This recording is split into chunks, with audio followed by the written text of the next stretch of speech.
everyone and welcome back to our channel Ma's Kitchen. So இன்னைக்கு நம்மளோட வீடியோல சூப்பரான plain vanilla cake recipe தான் நம்ம பார்க்க போறோம்.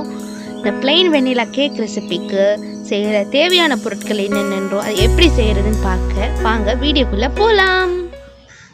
கிட்ட ஒரு அன்பான ரெக்வெஸ்ட் இருக்கு. அது என்னன்னா நம்ம சேனலை மறக்காம சப்ஸ்கிரைப் பண்ணிக்கோங்க. கூடவே பக்கத்துல இருக்க பெல் ஐகானையும் மறக்காம கிளிக் பண்ணிடுங்க. அப்பதான் நம்ம போடுற வீடியோஸ் எல்லாம் இன்ஸ்டன்ட் நோட்டிஃபிகேஷனா வரும். இப்போ வாங்க நம்ம வீடியோக்குள்ள போலாம். கேக் செய்யறதுக்கு நம்ம ஃபர்ஸ்ட் ஒரு மிக்சிங் பவுல் எடுத்துக்கலாம். அந்த மிக்சிங் பவுல்ல எக்கோட ஒயிட் இருக்கு இல்லையா, ஒயிட் போர்ஷன் இருக்கு இல்லையா, அதை மட்டும் நம்ம தனியாக பிரித்து எடுத்துக்கலாம். இப்போ பாருங்க நம்ம எப்படி தனியாக செப்பரேட் பண்ணி எடுக்கிறோன்னு.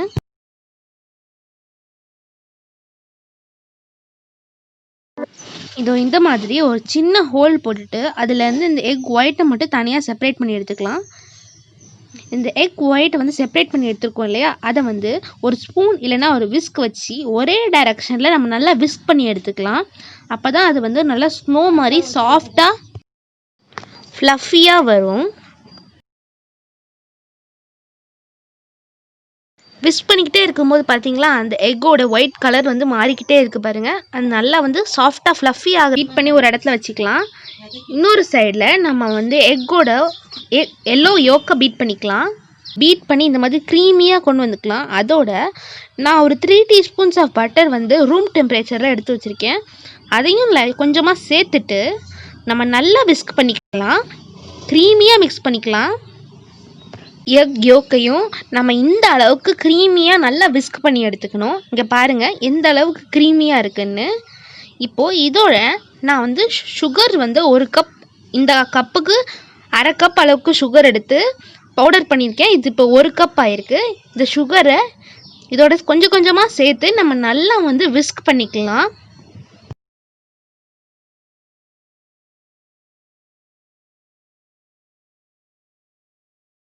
நம்ம சுகர் போட்டுட்டு விஸ்க் பண்ண அது நல்லா சாஃப்டாக மெல்ட் ஆகி அந்த பட்டரோடையும் எக்கோடையும் நல்லா மிக்ஸ் ஆகும்.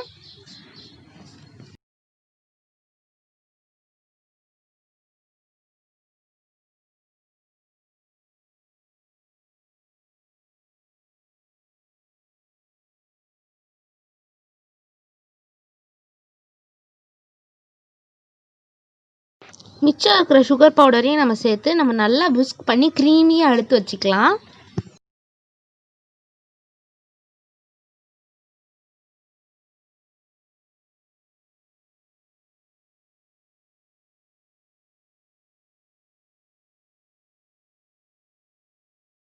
நம்ம butter, egg yolk and powder சுகரை நம்ம நல்லா மிக்ஸ் பண்ணிட்டோம். அதோட ஒரு 50 ml ஆஃப் மில்க் சேர்த்து இப்போ நல்லா மிக்ஸ் பண்ணி இந்த மாதிரி க்ரீமியாக ஆக்கிக்கலாம். லம்ப் இல்லாமல் நீங்கள் பார்த்துக்கோங்க. லம்ப்ஸ் இருந்துச்சுன்னா நம்மளுக்கு கேக் நல்லா வராது. இந்த மாதிரி லம்ப்ஸ் இல்லாமல் நல்லா ஒரே டைரக்ஷனில் நல்லா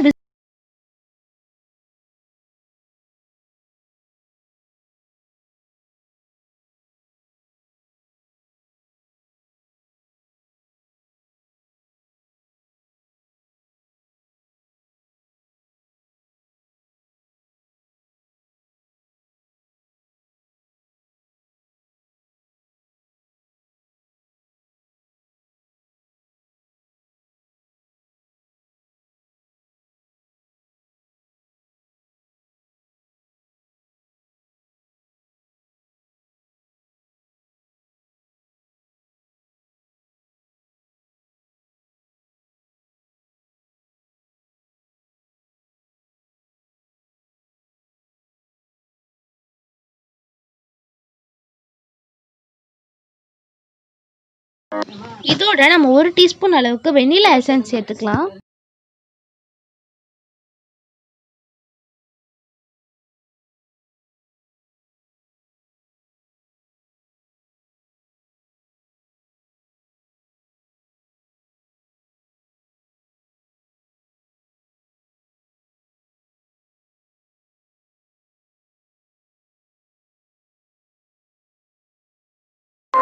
ஒரு டீஸ்பூன் அளவுக்கு பேக்கிங் பவுடர் சேர்த்துக்கலாம். அப்பதான் நம்மளோட கேக் நல்லா ரைஸ் ஆகி வரும்.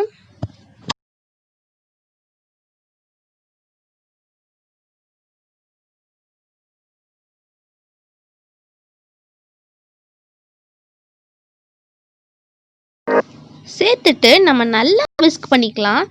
கட்டிகள் எதுவும் இல்லாமல் நம்ம நல்லா விஸ்க் பண்ணி எடுத்துக்கலாம்.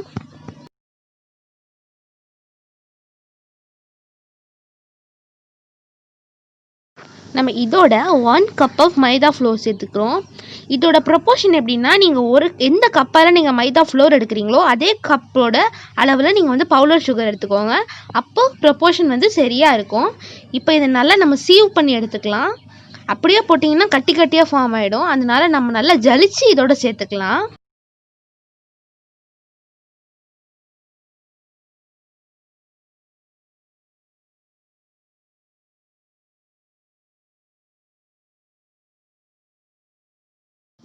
மைதா மாவு சேர்த்த பிறகு இதை நம்ம நல்லா மிக்ஸ் பண்ணிக்கலாம்.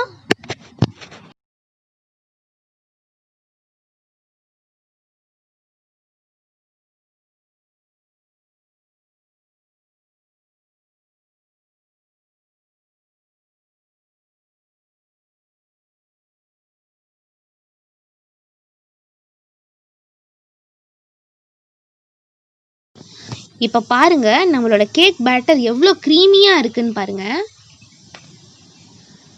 பிறகு நம்ம நல்லா க்ரீமியாக வந்து நம்ம நல்லா விஸ்க் பண்ணி எடுத்துக்கலாம். அதோட நம்ம எக் ஒயிட்டு வந்து நல்லா ஃப்ளஃபியாக அடித்து வச்சுருக்கோம் இல்லையா, அதை கொஞ்சம் கொஞ்சமாக சேர்த்து நல்லா ஜென்டிலாக வந்து நம்ம வந்து ஃபோல்ட் பண்ணி எடுத்துக்கலாம். ஃபோல்டு பண்ணிக்கோங்க. சாஃப்டாக நம்ம வந்து மாவை நல்லா வந்து மிக்ஸ் பண்ணிக்கலாம். இதோ இந்த மாதிரி. இப்போ பார்த்தீங்களா நம்மளோட பேட்டரோட கன்சிஸ்டன்சி எவ்வளோ பக்காவாக இருக்குன்னு.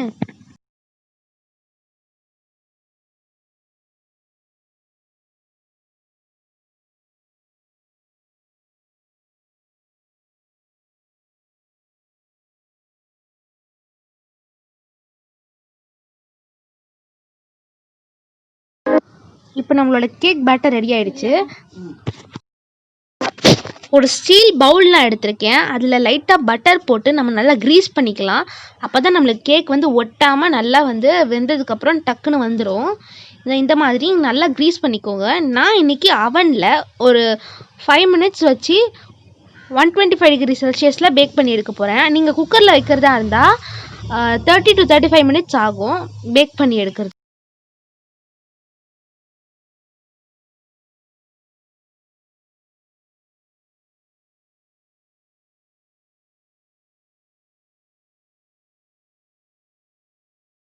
நம்ம க்ரீஸ் பண்ணி வச்சுருக்கிற பவுலில் இந்த பேட்டரை வந்து நல்லா சேர்த்துக்கலாம். இப்போ பாருங்கள் நம்மளோட பேட்டர் எவ்வளோ சூப்பரான ஒரு கன்சிஸ்டன்சியில் இருக்குன்னு. இந்த மாதிரி இருந்தால் தான் கேக் நல்லா ஃப்ளஃபியாக சாஃப்டாக வரும். எல்லா பேட்டரையும் நம்ம அந்த பவுலுக்கு ட்ரான்ஸ்ஃபர் பண்ணிடலாம்.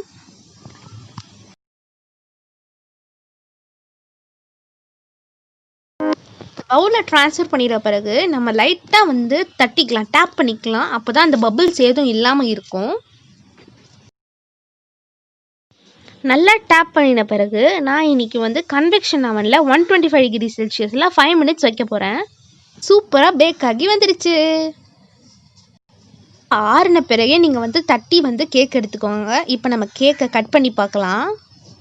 பிறகு நல்லா ஆறணும். ஆறின பிறகு நீங்கள் வந்து கேக்கை வந்து தட்டி எடுத்தீங்கன்னா தான் இந்த மாதிரி சாஃப்டாக சூப்பராக வந்து நம்மளுக்கு கேக் கிடைக்கும். இந்த சாஃப்டான ஸ்பஞ்சியான வெனிலா கேக்கை கண்டிப்பாக நீங்கள் உங்கள் வீட்டில் ட்ரை பண்ணி பாருங்கள். ட்ரை பண்ணி பார்த்துட்டு எப்படி இருந்துச்சுன்னு கண்டிப்பாக கமெண்ட் செக்ஷனில் சொல்லுங்கள். இந்த வீடியோ உங்களுக்கு பிடிச்சிருந்துச்சுன்னா மறக்காமல் லைக் பண்ணுங்கள், ஷேர் பண்ணுங்கள் அண்ட் மாஸ் கிச்சனுக்கு சப்ஸ்கிரைப் பண்ணுங்கள்.